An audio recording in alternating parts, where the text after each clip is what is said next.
Jonathan on line 2. Welcome to the program. Hello, Jonathan. Yes. Hi, how you doing? Welcome to the program. Good. Good, and yourself? Very good, sir. Yes, I was just calling about, I don't know if you heard or anything about the beagles that went missing in Mount Pearl over the last few days. Yeah, the gentleman called me, said that he had looked high and low for the dogs, finally was told by a friend of his that the dogs were spotted, and this guy talked to the young man who had the dogs, and later he got a call from this fellow saying that he wouldn't be returning the dogs because in his mind they had been abused. Yeah, the reason why I'm calling is that I'm the guy that called the man with the dogs. Okay. And I just wanted to clear the air in that I wasn't talking to the man himself. I was talking to his wife, and I did not... So you have the dogs? You're the man that has the dogs? I had the dogs. The dogs were brought to the Mount Pearl RNC this morning. Okay. Yeah, and I didn't phone and say that I have your dogs and you're not getting them back. The reason why we took the dogs is I did not come upon the dogs. One of my friends and his girlfriend actually came upon the dogs, and there was a man there that knew the man that owned the dogs, and apparently he called, and he said, okay, I'll be down to get the dogs.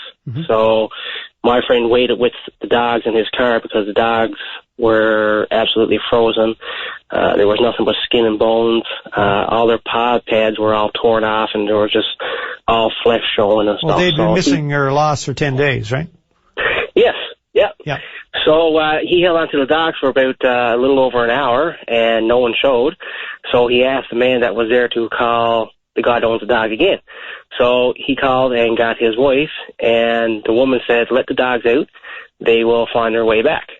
Well, this is a completely different story than we got from the owner, because he said that you had indicated you would bring the dogs to him. You had a GPS or something, and you could find his house, and not to bother come getting the dogs, that you would drop them off. No, I did not say that. Okay. So when my friend came to my house with the dogs, I took the tag, and I called the number, and I asked to speak to the man, which was not home. And so I told the lady that I asked her, does she know anything about her dogs? And she said, yes, the dogs has been missing for about 10 days. I said, okay. And she asked me, did I have them? And I told her no. And she said, okay, well, that's okay. They'll find their own way home. And then I got really upset, and I asked her, I swore, and I asked her, was there anything with the F word wrong with her, because the dogs were in extremely bad shape. Their paw pads were all gone, tore off and stuff, and she didn't seem to care until I said I was going to the RNC the following day, and I'm going to try to have animal cruelty charges laid, because the dogs were, if the dogs were left there any longer, the dogs would have died. Okay.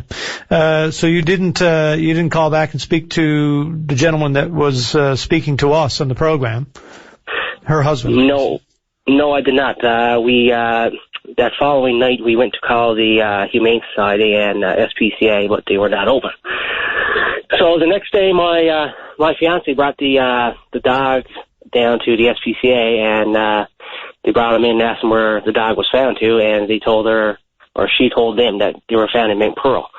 So they said they couldn't really look at the dogs because it was out of their jurisdiction. But once they found out that the dog was pregnant, then the vet came out and had a quick look at the dog, and they told her to take the dog home and keep it because it was being abused.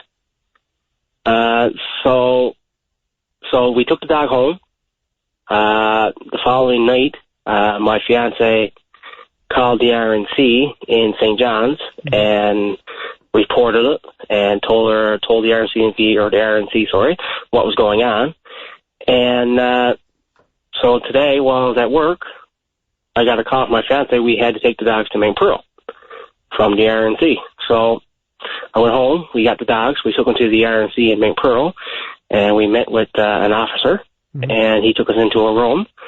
And we showed him the pictures. He took the pictures, and he flicked through them that fast it was impossible to even look at the pictures.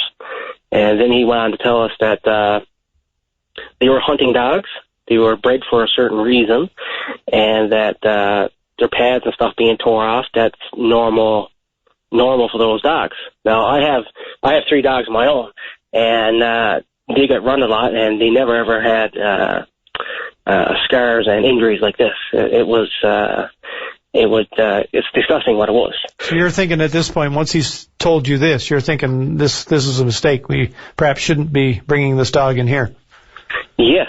So then the man continued to say that he owns his own dog and he's a hunter himself, and that he leaves his dog in the kennel for 5 days at a time, and when he comes home and he can see his dog's ribs. And then he said, but it's not animal cruelty. So I in my understanding, right now, I honestly don't know what animal cruelty is, because if I lost one of my dogs, I would be phoning everywhere and having it online and asking and trying to find my dogs. Because when we phoned Beagle Paws and Humane Society and all these places, there was no report of these missing dogs until the day after I phoned the man about his dogs. Right. Because I said I was going to call the RNC, and the next day all of a sudden it's on Facebook, it's on the radio, there's letters put up everywhere. When they found out they were going to get charged, then all of a sudden it's a big deal, and that we apparently stole the dogs and wouldn't give them back to them.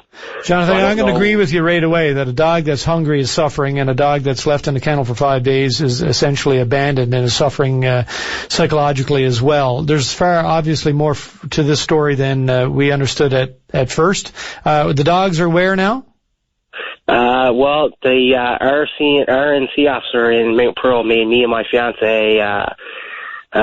they kicked us out, basically, because we were there with the man and the woman that found the dogs, our friends, right. And we were there with the pictures and the videos of the dogs when they came to our house, how skinny they were and how bad shape they were. And when my fiance tried to get the officer to look at the videos and stuff, they told us to get out.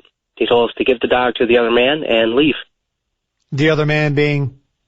One of the guy that found the dogs originally. Okay, so he has the dogs now? No, he was told to leave the dogs at the RNC office, and they were going to contact the owners to come pick them up. All right, so they're going back to the owners, and that's not what you think should happen, obviously.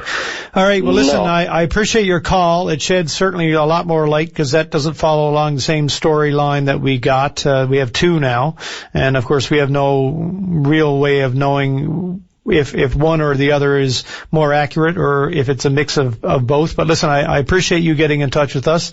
It's a tangly situation, and clearly when people, I know from lots of stories we've seen, when they feel they have dogs that are there for a specific purpose, they somehow get the notion that they don't have to be treated with respect and kindness, and that in my mind is highly objectionable, and I know you feel the same way.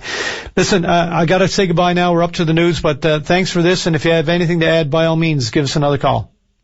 Okay, thanks a lot. I appreciate it. Okay, bye-bye. Bye. Wow, that is a twist and turn on that story. I'm sure we're going to hear more on that.